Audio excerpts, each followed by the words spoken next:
Back. This is eNCA lunchtime on this Tuesday afternoon. I want to stay in the courts if we can. The two Northwest men who murdered a teenager over a sunflower are due to be sentenced tomorrow, giving us a preview of what is likely to happen. Let me take you into the eNCA newsroom. Malungelo Booi, good afternoon to you. Just before we talk about what's likely to happen tomorrow, just give us the background again.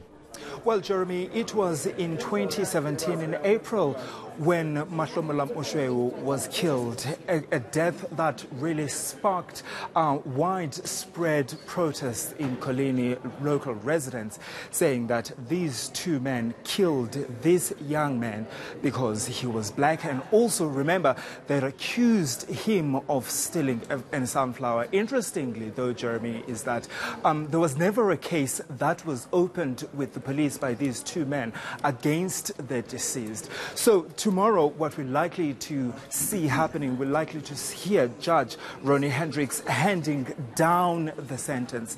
Late last year, he found these two men guilty on several charges, including kidnapping, as well as murder. Take me back to closing arguments, if you can. Obviously, that was looking for circumstances in mitigation. What emerged at that point?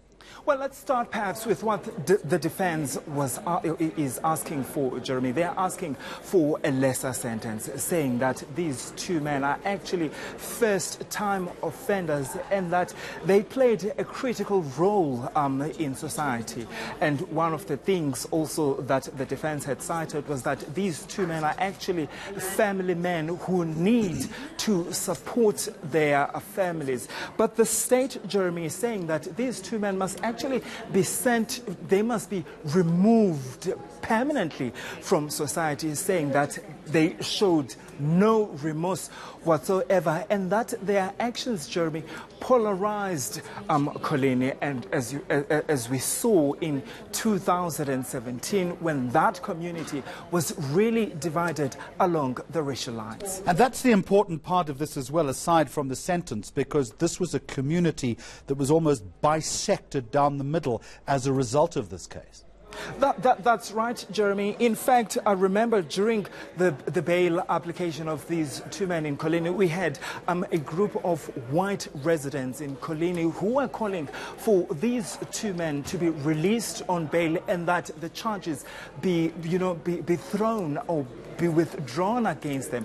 At the same time, you also had the black residents of that community saying that no, these men must go to jail. In fact, I remember also very well, Jeremy, officials from the Northwest government descending into that town saying that everything possible has got to be done to make sure that residents, both black and white, live in harmony. In fact, there was even a talk of having gatherings of social cohesion and making sure that people live in harmony. And we continue, Jeremy, to see those racial divisions also in the Northwest High Court. That's where this sentencing will be taking place, where the white residents would actually separate themselves from the black residents. And of course, the worry, Malungelo, ahead of all of this tomorrow is that those tensions that you've articulated for us might very well surface again.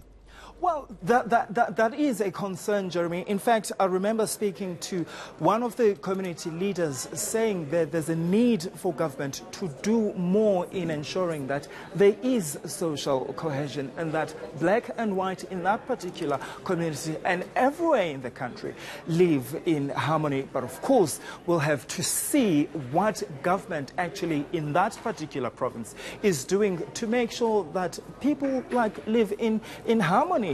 And it's also going to be interesting what sentence Judge Ronnie Hendricks hands down to these two men. And I foresee, Jeremy, if he gives these two men lesser sentence, there will be revolt by those residents who are calling for a much harsher sentence, including the family of this young man. All right, live coverage from Morning News Today tomorrow on that story. Malungelo Booi.